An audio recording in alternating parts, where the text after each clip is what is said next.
Hello friends, welcome to புனிதாஸ் recipes. இன்றைக்கி என்ன recipe பார்க்க போகிறோம்னா சிம்பிள் அண்ட் டேஸ்டியான தக்காளி சட்னி. வாங்க அது எப்படி பண்ணலான்னு பார்க்கலாம். ஃபஸ்ட்டு ஒரு வானலில் 1 டேபிள் ஸ்பூன் அளவுக்கு எண்ணெய் சேர்த்துக்கலாம். இப்போ எண்ணெய் நல்லா சூடானதும் 1 டேபிள் ஸ்பூன் கடலைப்பருப்பு, 1 டேபிள் ஸ்பூன் உளுத்தம்பருப்பு சேர்த்து நல்லா வறுத்துக்கலாம். இப்போது பருப்பு கருகாமல் நல்லா செவந்து வர வரைக்கும் வறுத்துக்கலாம்.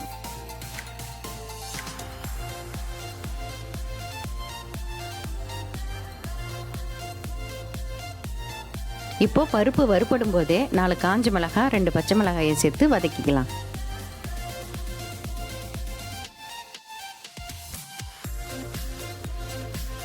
இப்போது பருப்பை நம்ம தனியாக எடுத்து ஆற வச்சிடலாம். இப்போது அதே எண்ணெயில் கட் பண்ணி வச்சுருக்கிற ஒரு பெரிய வெங்காயம், 5 பல்லு பூண்டு, ஒரு சின்ன துண்டு இஞ்சி, இது எல்லாத்தையும் சேர்த்து நல்லா வதக்கிக்கலாம்.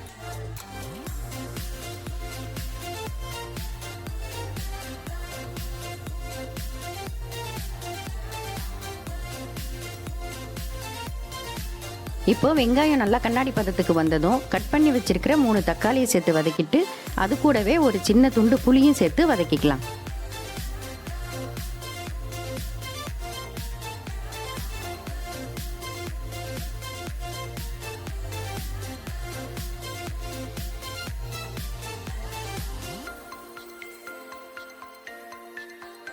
இப்போது வெங்காயம் தக்காளி நல்லா வதங்கிட்டு இருக்கும்போதே சட்னிக்கு தேவையான உப்பு சேர்த்துக்கலாம். நான் இங்கே 1 ஸ்பூன் உப்பு சேர்த்துருக்கேன். இப்போது உப்பு சேர்த்த பிறகு ஒரு 2 நிமிஷத்துக்கு வெங்காயம் தக்காளியை நல்லா வதக்கிக்கிட்டே இருக்கணும்.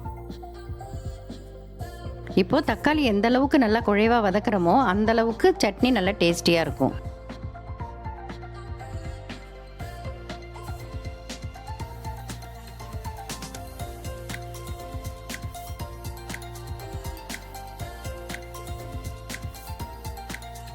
இப்போ ஃப்ளேவருக்காக கொஞ்சம் புதினா, கொஞ்சம் கொத்தமல்லியை சேர்த்து நல்லா கலந்து விட்டுக்கலாம்.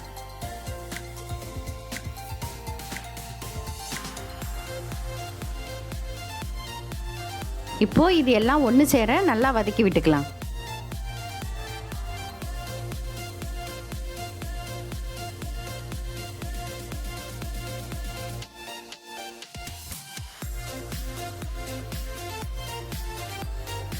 அவ்வளோதான். இப்போ இது எல்லாம் நல்லா வதங்கிருச்சு.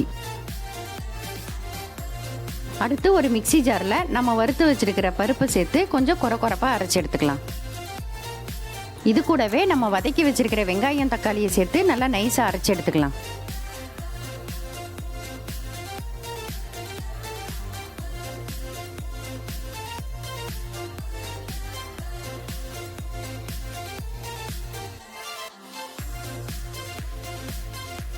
இப்போ கடைசியாக கடுகு, உளுந்து, கருவேப்பிலை போட்டு தாளிச்சிட்டா டேஸ்டியான தக்காளி சட்னி ரெடி.